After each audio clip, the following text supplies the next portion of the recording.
Dalam Al-Quran fitnah itu banyak artinya. Ya fitnah, ujian, musibah, bala, tergantung yang menerimanya. Tergantung yang menerimanya. Takut gak sama fitnah? Takut, gak apa-apa. Allah yang ngajarin. Ame fitnah tak? Takut. Ada orang kan kelebihan, takut hanya sama Allah. Ya, tauhidnya hebatan nih. Takut hanya sama Allah. Iya, orang juga tahu semuanya. Buktinya ada setan kabur, ame bini galak takut. Ya, takut di sini boleh. Kembalinya kepada Allah. Allah yang ngajarin dalam Al-Quran. Wattaqu fitnatan. Tuh, Allah yang suruh. Takutlah kalian kepada fitnah. Allah yang mengajarkan. Ya, dalam surah Al-Anfal, ya, ayat 25. Ya, Allah Subhanahu wa taala berfirman, wattaqu fitnatan. Takutlah kalian kepada fitnah. Fitnah yang mana? La tusibannal ladzina dzalamu minkum khassah. Yang mana Allah akan timpakan itu fitnah bukan khusus kepada orang yang maksiat, tapi seluruhnya akan Allah ratakan. Diceger, ada tempat maksiat, orang ceger, masa duduk lakum dinukum waliyadin. Lama nukum. Beda orang dulu. Orang dulu tuh perhatian. Kita masih kecil nakal dikit, tetangga ngomelin, bener gak? Ya, tetangga ngomelin karena sayang. Kalau sekarang nggak ada peduli. Ini teguran buat kita. Makanya sekarang nih kita lihat saling curiga, batuk dikit aja pada kabur. Karena orang dulu beda perhatian, orang sekarang masa bodoh. Yang penting yang narkoba bukan anak gue, yang belajar bukan anak gue. Padahal adanya maksiat kita nggak peduli, ulama diam kita juga nggak peduli, nggak usah bicara se-Indonesia di kampung kita. Ya, maka Allah akan timpakan bukan khusus kepada orang yang maksiat, tapi seluruhnya Allah timpakan.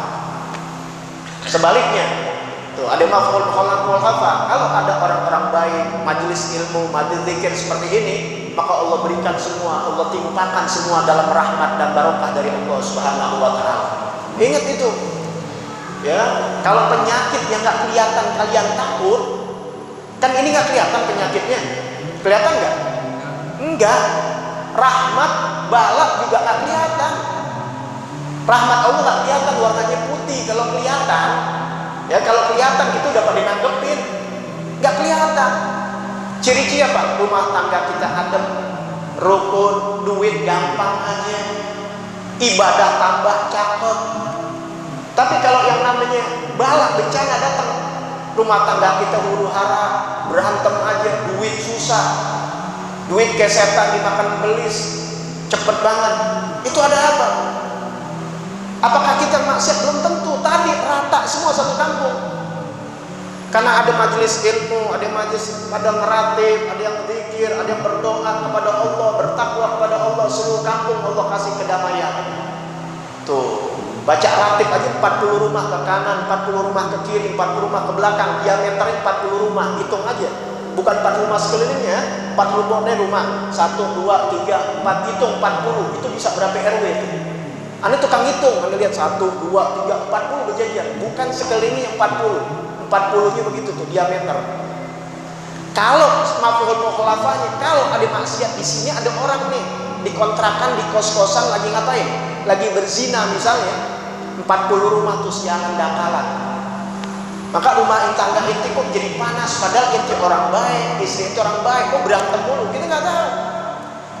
Kalau di tetangga kita, di kampung kita ada orang yang berbuat maksiat, aniaya kepada Allah Subhanahu wa taala. Ya, efeknya begitu sama. Ini Allah kasih teguran buat kita. Yang sakit siapa semuanya kena. Kena nggak? Jujur aja kena semua. Bukan kena penyakitnya, kena dampaknya. Kalian sehat, nggak berpergian di rumah, putus PHK. Bener nggak? Yang biasa dagang di SD, SD-nya libur, kagak dagang. Ustadz kena dampaknya, kagak ngajar, kagak khutbah. Semua kena dampak. Kalau itu virus, bagaimana maksiat kepada Allah Ta'ala, dampaknya kena semua. Anak kita susah dibilangin, kena tuh dampak virusnya, maksiat. Maka saya selalu bilang, Takut kalian sama virus maksiat ketimbang virus yang kelihatan. Kita tutup begini, takut orang batuk, disuruh kita di jalanan pakai masker. Saya tadi pakai masker, saya taatin. Kenapa? Takut virus. Kalian tahu gak virus maksiat yang kita tonton di televisi masuk ke mata kita, masuk ke hati kita, perilaku kita gak sadar seperti itu. Istri kita nonton tayangan yang gak pantas, masuk merusak otaknya. Padahal lulusan pesantren, bisa jadi mungkin lulusan dari S3 dan sebagainya, tapi lama-kelamaan virusnya menyebar ke mata dan otaknya yang ditonton dari rumah tangga yang tidak bagus. Kan begitu kebanyakan masuk ke badannya, sehingga apa? Berani sama lakinya, hianat sama lakinya, bahkan selingkuh kepada lakinya. Yang kita nggak paham bisa terjadi, itulah maksiat. Makanya takut kalian kepada virus maksiat. Ini pelajaran buat kita. Kalau kita takut sama virus corona, lebih takutlah kalian kepada virus maksiat. Tutup dengan apa? Dengan filternya agama. Kembali kepada siapa? Innallaha, lanjutannya nih, syadidul iqab. Sesungguhnya Allah sangat keras siksanya. Kembalinya kepada siapa? Kepada Allah. Jangan tinggal doa, jangan tinggal ratib, biar baik sama orang lain. Jangan hasad, jangan dengki, jangan iriya, jangan fitnah, jangan hasud. Ya, husnuzon kepada Allah, sangka baik dengan kehidupan kita. Kembali kepada Allah Subhanahu wa ta'ala.